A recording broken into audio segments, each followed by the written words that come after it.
This week on Canada in the Rough, we're deer hunting in Ontario. Paul Beasley is in southern Ontario chasing a buck we've been after for a few years. But mature bucks get old for a reason and are one of the hardest animals to hunt. Join us to find out if Paul can close the chapter on this buck. This week on Canada in the Rough.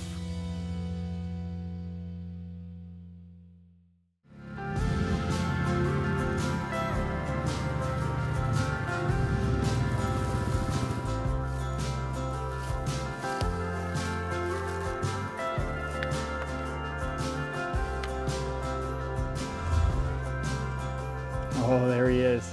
There he is. Awesome.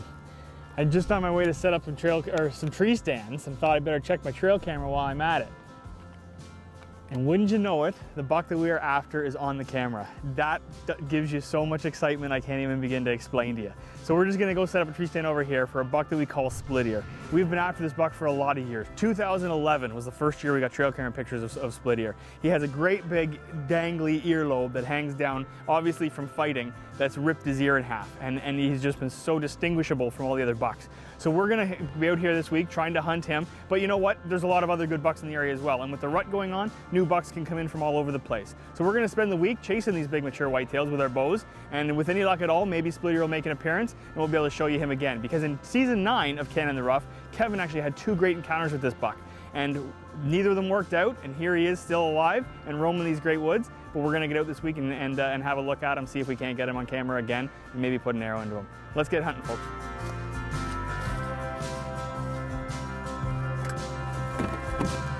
Oh, what a crisp morning. This is a perfect deer hunting morning. We've had such warm weather this year. The bow season's been really tough, really slow deer movement because of that weather.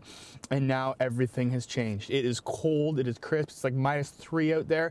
No air moving. Like, it is just perfectly calm. So it's gonna be a quiet morning. We're gonna be doing a little bit of scouting today. The deer rut's really starting to heat up. Like, the deer is kind of moving all over the place. You get that first doe in heat or a couple does in heat. That smell travels through the air and it just sucks bucks in from all over the place. So today we're just kind of gonna go out to this river bottom where you got these cut cornfields and a river bottom, and we're just gonna try to glass, try to spot. If we see something that we can stock in on, great, we're gonna do it, but these conditions aren't really suitable for spot and stock, especially for whitetails. That's the name of the game today. We're gonna get moving because it's almost daylight here, and let's see if we can find one of these big whitetails.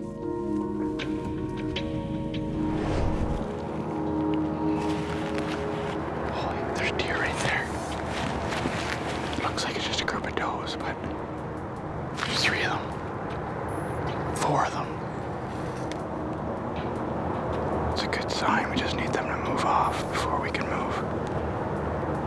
Buck coming. Just a little one, little spike. It's a good sign though. They're active.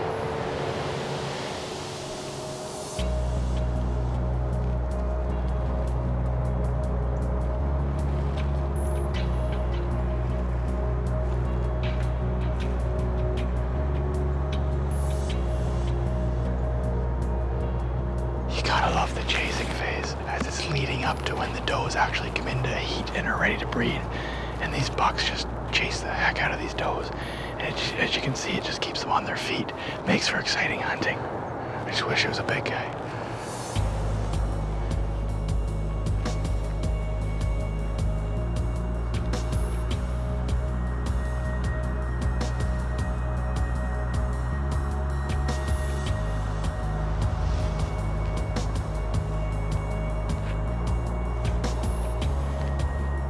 There's a coyote over in that far hill watching us.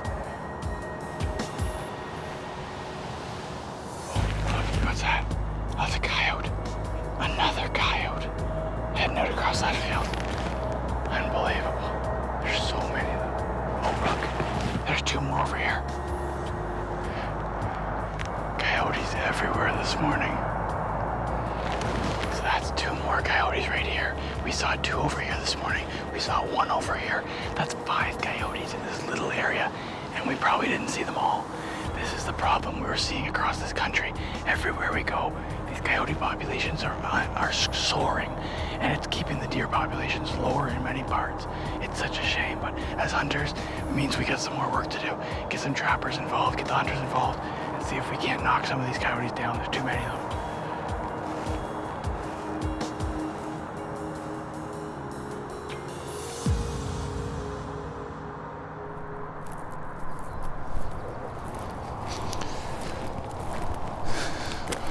Oh man, I realize this is a part of nature, but this is a part of nature that just makes you sick.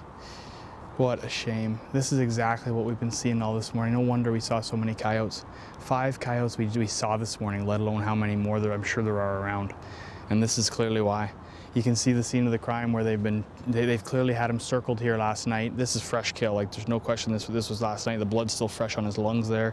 There's lots of them they haven't even eaten yet. You know, he's tired. These young bucks, as you saw this morning, are chasing these does all the time. They get tired, they get worn down, and these coyotes just get circling around them and get them cornered. And you can clearly see where all these different spots where they've been nipping at him and he's been bleeding. They just keep nipping a little bit at a time, and eventually they just wear him down to the point where once they latch on, the whole pack jumps in and you know, they can't take it anymore.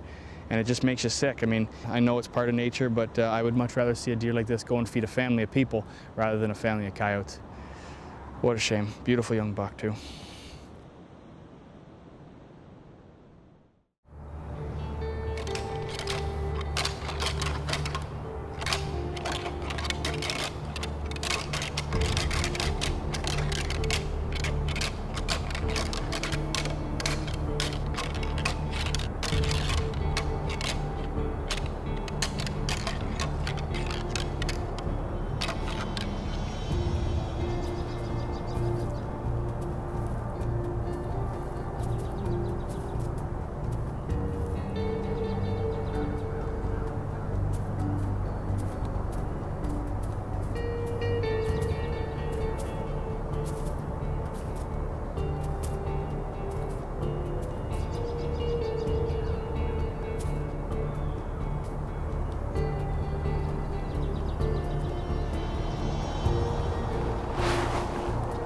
Big buck coming in the field, right behind us. Big 8-point.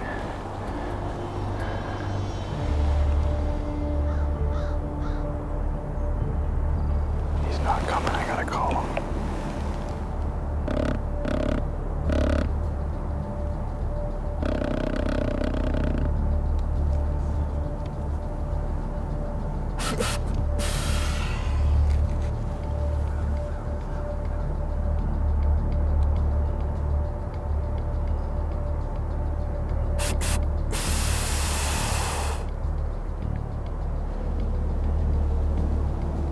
Here he comes. He's coming.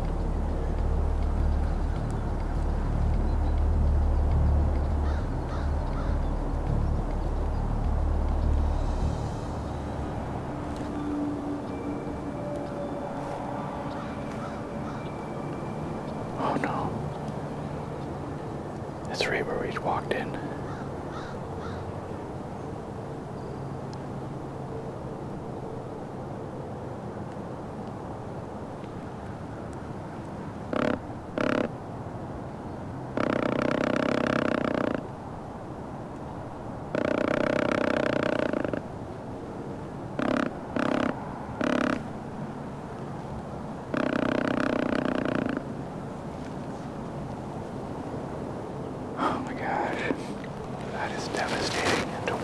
A big, mature buck like that walk away from you. I think he caught the scent from our trail where we walked in, because right when he got to where we were, that's when he gave up. I'm heartbroken, absolutely heartbroken.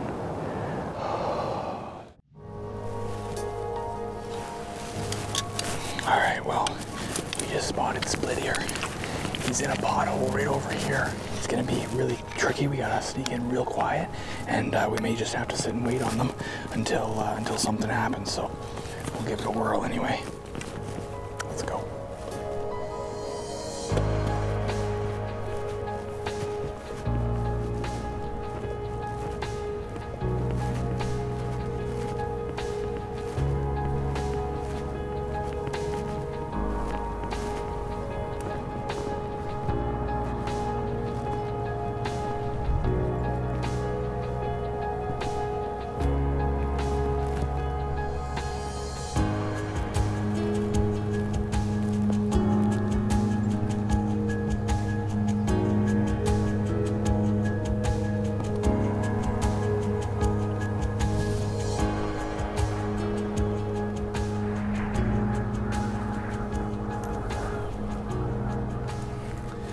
right, so we tried that other spot and it just wasn't the right spot. We couldn't get a shot with all the undergrowth and weeds and stuff. So we went back to the truck, we grabbed the decoy, and we relocated down over to this side. So we're in a bit of a pinch and a funnel. We got the river right here, we got a field right here, and then the buck and doe are just up in here. So I'm hoping that over time they'll work their way out this way. The wind's blowing straight out to the field, so I'm hoping that with that decoy I can get a shot before they get out there. But we'll get settled in here and hope the action starts soon.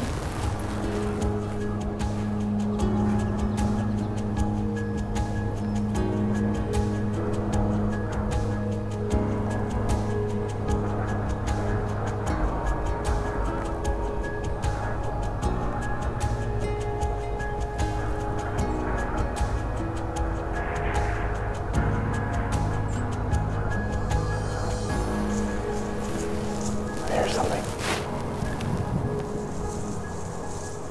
Oh, there's deer coming. There's deer coming right here. Straight at us. It's Splitter. He's pushing his doe. He's dogging her right here. She's gonna come right below me.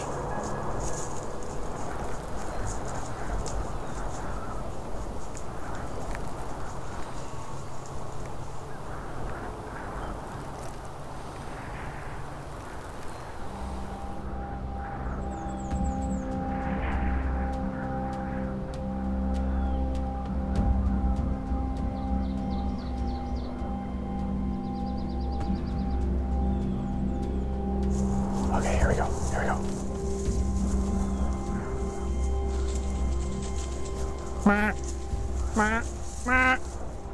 Wait, I can't see him. He's gonna bolt. I gotta take him.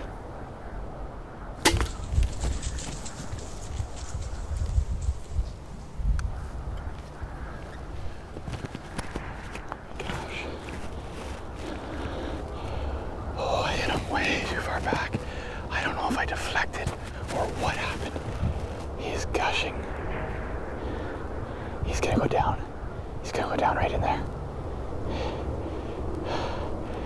He just disappeared. Oh my gosh. That was not what I had hoped for at all. That was way far back, but I totally think I got the femoral artery, or whatever that artery is back in the hind quarter, because he was all wobbly. I could see the blood gushing out of him. I totally think he's gonna be dead right in there. Oh my gosh. I can't believe the way that happened. He must have been pushing her. We've been sitting here for hours, and all of a sudden they start coming at us pretty quickly. And she comes up and she stands there. I mean, that was only 10 yards away, and I thought for sure they'll come up here. I have my doe decoy up here. I thought they'll just come up and meander. Well, as soon as she got up, she just started going like she wants him to chase her again. And so he does the same thing. He comes by me 10 yards. I thought for sure all I needed was a walking pace and I could have shot him. And instead he starts to tear off after her. So he goes out and I grunted. I mean, he stopped really quick. It was like literally like a brief. I take the shot and I don't know. I don't know if it was a limb. I mean, I got all these trees hanging down here. I didn't think I saw it in my scope, but you just never know. But I hit him way far back. Not the shot you want ever. But honestly, I might have gotten so lucky because I could see the blood gushing. So we'll give him a few minutes and we'll go have a look. Wow.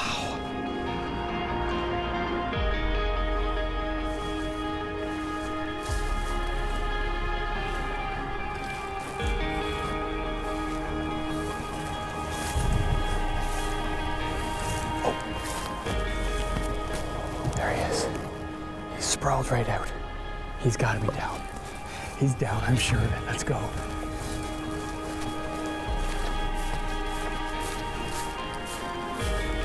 Oh boy. Oh, he is down. Oh my goodness.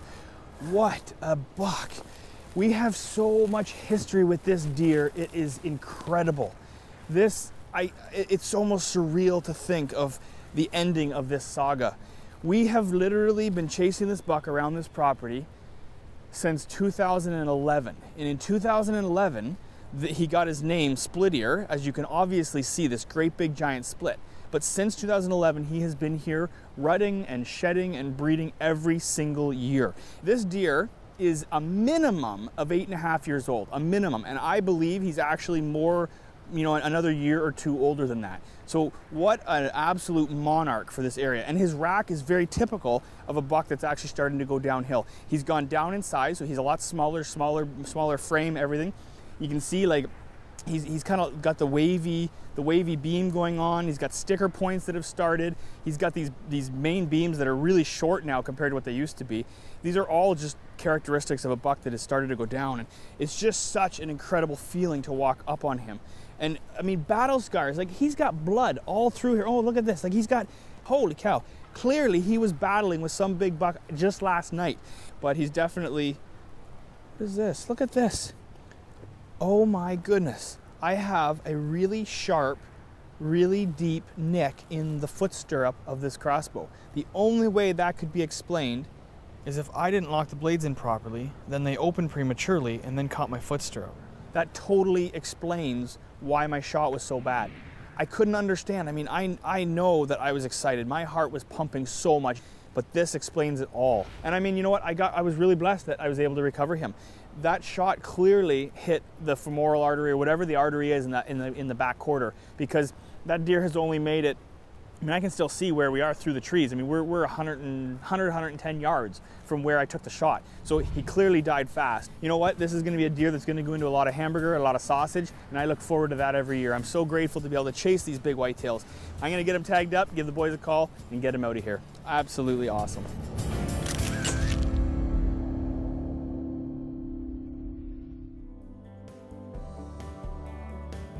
Hey folks, hope you enjoyed that video. Please hit the like button, comment, as we'd love to know how you felt about it. And if you'd like more great Canadian adventures, please subscribe and hit the notification button so you don't miss any new content coming out. And as always, our amazing outdoor adventures are shared on Facebook, Instagram, and TikTok. Please come along for the adventure. We'd absolutely love to have you along for the ride.